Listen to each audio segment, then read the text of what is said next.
I joined the military when I was 18 years old. I can say that I was the best student, coming out of high school. I needed to grow up, and I felt that I wanted to serve. So I found my way through enlisting to the Marine Corps. I had 8 deployments. 5 of them were to Okinawa, and 2 of them were to Iraq, and 1 tour to Afghanistan.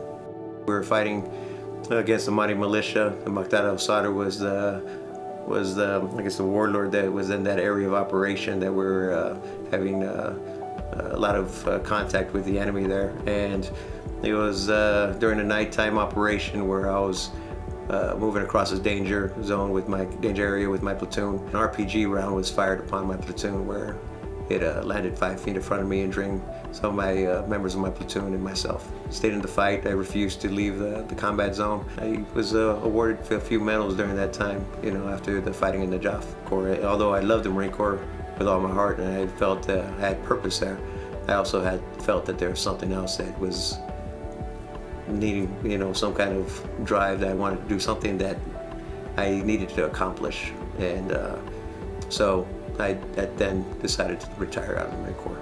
I knew that I needed to go to college. I wanted to do something, and there was a goal that I set in place as soon as I retired, and I started it.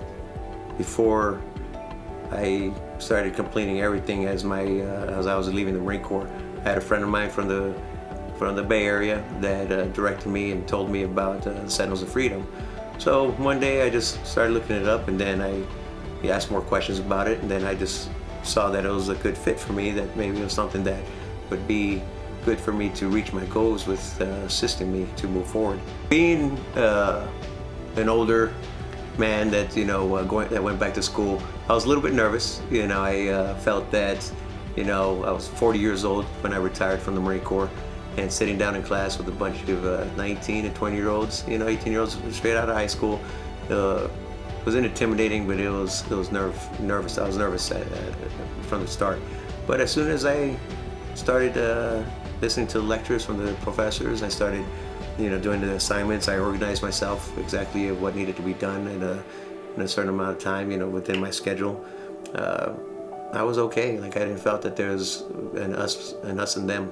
I felt that I was there to help other students in any way I could with the experience that I had throughout the time in the Marine Corps, with my life experience, and it paid in my favor.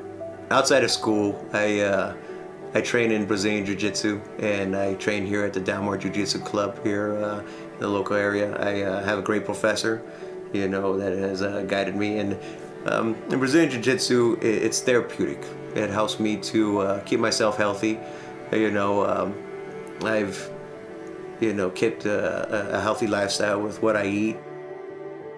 The Jiu-Jitsu has been something that has been there to just combat the combat stress and operational stress that I went through myself as a veteran, fighting both Iraq and Afghanistan campaigns. And it's given me an outlet to run, keep my weight down, I guess you could say, when I compete in tournaments. And Jiu-Jitsu has been a way of life for me to calm my nerves and keep me focused and keep myself healthy.